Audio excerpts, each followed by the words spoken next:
Assalamualaikum warahmatullahi wabarakatuh.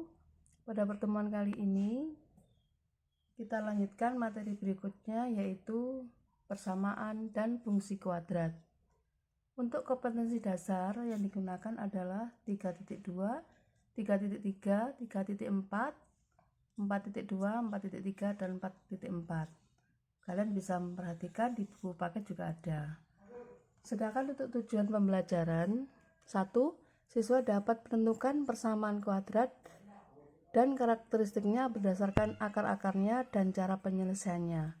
2. Siswa dapat menentukan fungsi kuadrat dengan menggunakan tabel, persamaan, dan grafik.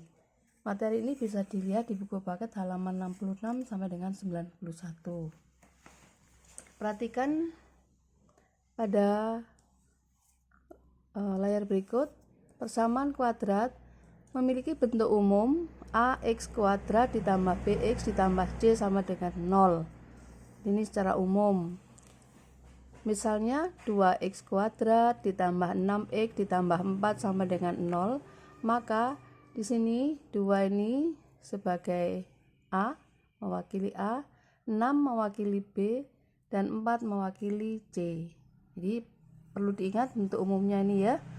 Ax kuadrat plus bx plus c sama dengan 0. Persamaan kuadrat asli, misalnya perhatikan 2x kuadrat dikurangi 6x ditambah 5 sama dengan 0. Nah, bentuk seperti ini, persamaan kuadrat ini merupakan persamaan kuadrat asli.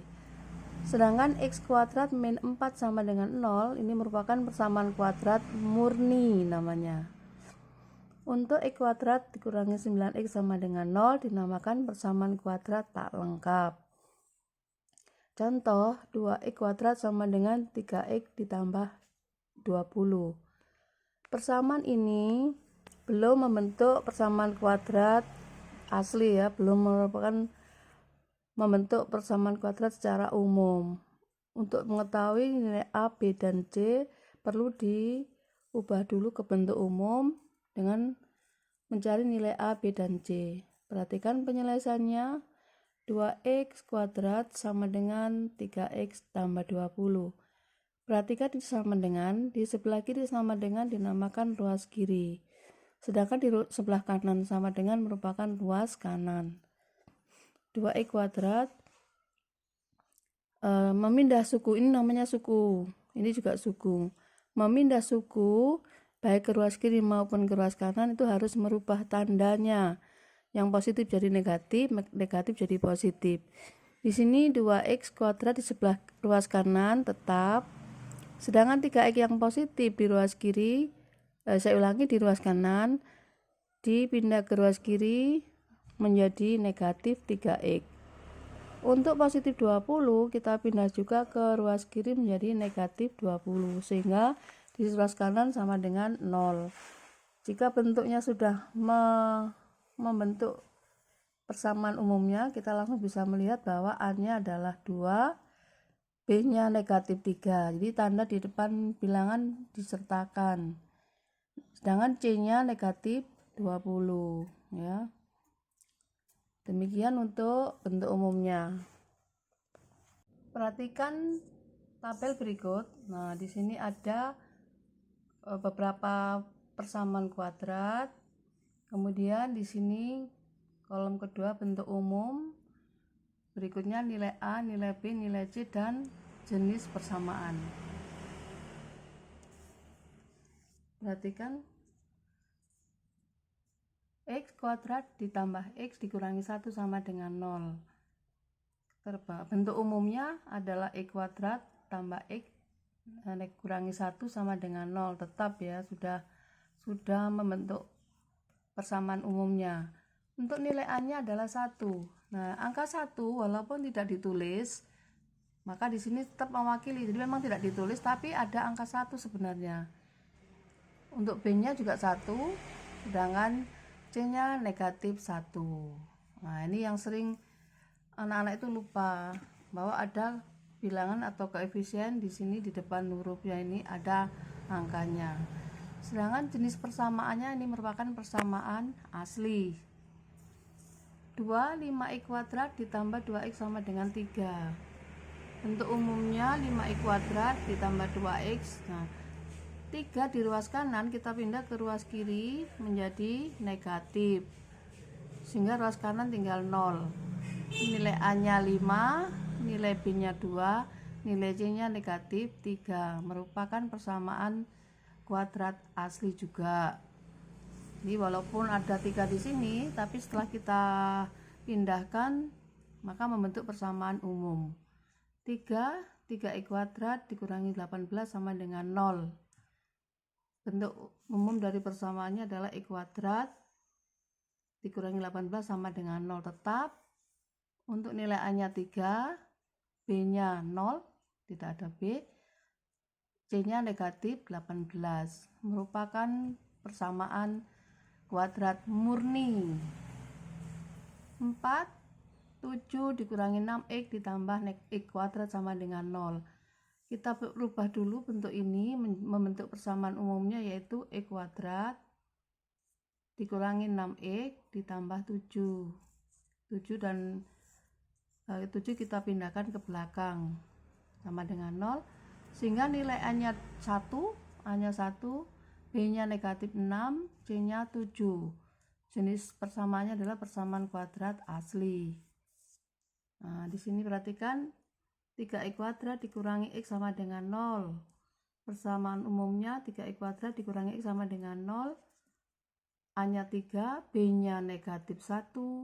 Hati-hati ya di sini, B nya negatif 1, C nya 0, merupakan persamaan kuadrat tak lengkap.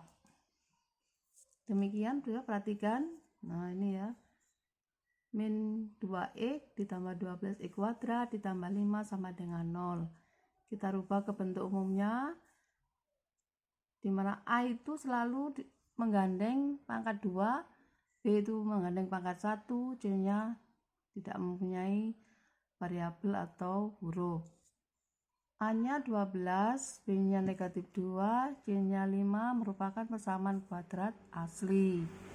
Untuk nomor 7, perhatikan 2P ada dalam kurung, P dikurangi 5 sama dengan 0. Kita kalikan dulu, 2P kali P, 2P kuadrat. 2P kali negatif 5 sama dengan negatif 10P sama dengan 0. A nya 2, B nya negatif 10, C nya 0, merupakan persamaan kuadrat tak lengkap. Perhatikan, nah ini X ditambah 5 dalam kurung pangkat 2 sama dengan 36. Caranya X pangkat 2 ditambah 2 kali X kali 5 sama dengan 10X ditambah 5 pangkat 2 sama dengan 25 sama dengan 36. Kita kumpulkan untuk konstantanya. Di sini positif, pindah ke sini jadi negatif, sehingga persamaan umumnya x kuadrat ditambah 10x dikurangi 11. 25 dikurangi 36 itu negatif 11 sama dengan 0. A nya 1, B nya 10, C nya negatif 11, merupakan persamaan kuadrat asli. Nah, ini juga diperhatikan, dirubah dulu bentuknya sehingga diketahui A, B, dan C nya. Yang terakhir juga gitu, kita rubah bentuknya ke umum, persamaan umumnya, sehingga A, B, C diketahui. Berikutnya saya lanjutkan menentukan penyelesaian atau akar-akar persamaan kuadrat. Tujuan dari materi ini sebenarnya adalah mencari himpunan penyelesaian. Ya. Perhatikan di sini, contohnya x kuadrat ditambah 8x dikurangi 20 sama dengan 0. Misalkan x diganti dengan 1, nah 1 kuadrat ditambah 8 titik, ini mewakili perkalian. 8 kali 1 dikurangi 20, apakah nanti hasilnya sama dengan 0? Kita hitung dulu. 1 kuadrat 1, 8 kali 1 8 dikurangi 20, ternyata hasilnya adalah negatif 11 dan tidak sama dengan 0. Ini berarti 1 bukan akar atau bukan penyelesaian. Misalnya x diganti dengan 2, Kita masukkan 2 pangkat 2 ditambah 8 kali 2 dikurangi 20. Apakah 0? 2 pangkat 2 4. 8 kali 2 16. 4 tambah 16 20 dikurangi 20 ternyata sama dengan 0. Berarti 2 merupakan akar persamaan kuadrat atau penyelesaiannya.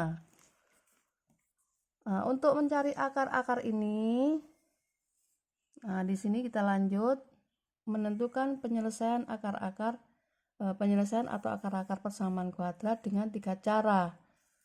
Cara yang pertama adalah dengan memfaktorkan.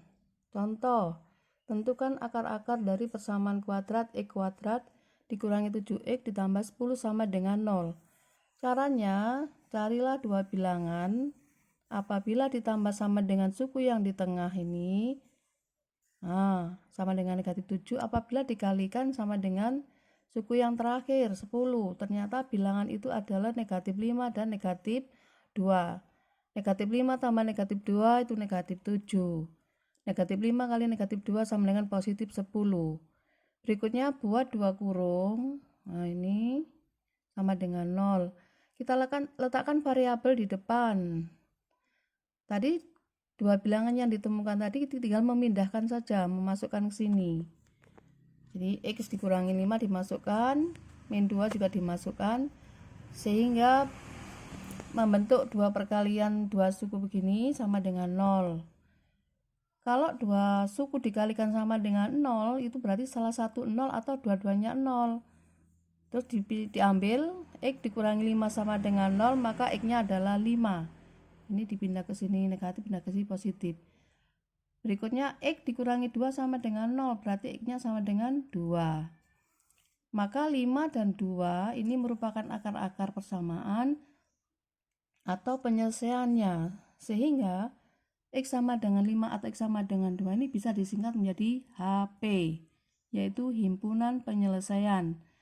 Ditulis begini, HP sama dengan kurung kurawal 2,5. Bilangan yang terkecil ada di depan, terus kurung kurawal tutup. Contoh 2, tentukan himpunan penyelesaian dari persamaan kuadrat 3x kuadrat dikurangi 4x dikurangi 4 sama dengan 0. Persamaan yang kedua ini berbeda dengan persamaan yang ke satu tadi. Kenapa? Di sini adalah A-nya bukan 1 tetapi 3. Caranya tetap sama di awal, mencari dua bilangan sama dengan negatif 4. Tetapi jika dikalikan itu adalah perkalian suku tepi. 3 kali min 4 sama dengan 12. Dua bilangan itu adalah min 6 dan 2. Min 6 dan 2. Min 6 tambah 2 min 4. Min 6 kali 2 sama dengan negatif 12. Dua bilangan ini bukan merupakan penyelesaiannya, tapi caranya saja untuk merubah min 4 menjadi min 6 dan 2. Perhatikan persamaan awalnya ini 3x kuadrat, kita rubah min 4 menjadi min 6x ditambah 2x. Jadi tujuan dari mencari dua bilangan tadi adalah merubah suku tengahnya. Min 6 tambah min 6x tambah 2x itu adalah min 4x. Terus dikurangi 4 sama dengan 0. Setelah diganti tadi dengan min 6x dan plus 2x, kita kurungi dua suku yang di depan ditambah dua suku yang di belakang. Ya, kita beri kurung ya. Setelah kita beri kurung, kita cari KPK. Saya ulangi, faktor dari FPB dari 3x kuadrat dan min 6x. Faktornya adalah ketemu 3x. Berarti kita beri kurung lagi. Jika 3x dikalikan x sama dengan 3x kuadrat, 3x kali min 2 sama dengan min 6. Ini untuk suku yang di depan. Jadi memfaktorkan suku yang di depan menjadi perkalian dua suku. Sedangkan yang di belakang juga gitu, mencari faktor dari 2x dan min 4, yaitu ketemu 2. Sedangkan yang di dalam kurung adalah x dikurangi 2. 2 kali x, 2x, 2 kali min 2, min 4. Perhatikan untuk mencari himpunan penyelesaian dari contoh persamaan yang kedua. Di dalam kurung ini pasti sama. Ini ikuti saja sama dengan 0. Kalau sudah, yang di luar, suku yang di luar kita kumpulkan. 3x dengan plus 2, sedangkan yang di dalam kurung diambil salah satu, yang ini saja boleh diletakkan di sini, sehingga tanda positif plusnya hilang, menjadi perkalian 2 suku sama dengan 0. Berikutnya 3x tambah 2 sama dengan 0, kita ambil salah satu ini sama dengan 0 atau yang ini sama dengan 0. 3x tambah 2 sama dengan 0, kita letakkan 2 min 2, 2-nya menjadi di sebelah kanan menjadi min 2, sehingga x-nya diperoleh nilai negatif 2/3. Sedangkan yang suku satunya x dikurangi 2 sama dengan 0, maka x-nya sama dengan 2. Sehingga dua bilangan ini merupakan himpunan penyelesaian dari persamaan tersebut. Kita tulis HP sama dengan berungkur awal bukan negatif 2/3,0. Jadi ada perbedaan dalam menentukan himpunan penyelesaian dari contoh 1 dan contoh 2. Kenapa? Kita lihat A-nya. Kalau A-nya 1 langsung ini A-nya 1, ini langsung mencari ini langsung dimasukkan ke kurung. Sedangkan kalau A-nya bukan 1, kita cari tetap dua bilangan tapi hanya untuk merubah saja, ya. Sehingga ada sedikit cara yang agak panjang sedikit ya. Tapi jika kalian memiliki cara yang lain yang lebih mudah, lebih singkat, boleh saja digunakan. Nanti itu hasilnya sama. Nah, untuk cara ini perhatikan, kan ini ada 3 cara. Ini baru cara 1. Untuk cara 2 saya lanjutkan pada pertemuan berikutnya. Nah, berarti untuk pertemuan kali ini hanya pada cara 1, yaitu dengan memfaktorkan. Untuk tugas kali ini, perhatikan, kalian nanti melengkapi tabel sesuai dengan yang saya contohkan di awal tadi dan menentukan himpunan penyelesaian dari beberapa persamaan kuadrat, ya. Nanti soalnya akan saya kirim foto. Demikian anak-anak yang bisa saya sampaikan untuk pertemuan kali ini. Semoga kalian bisa memahami dari apa yang saya sampaikan. Saya akhiri, assalamualaikum warahmatullahi wabarakatuh.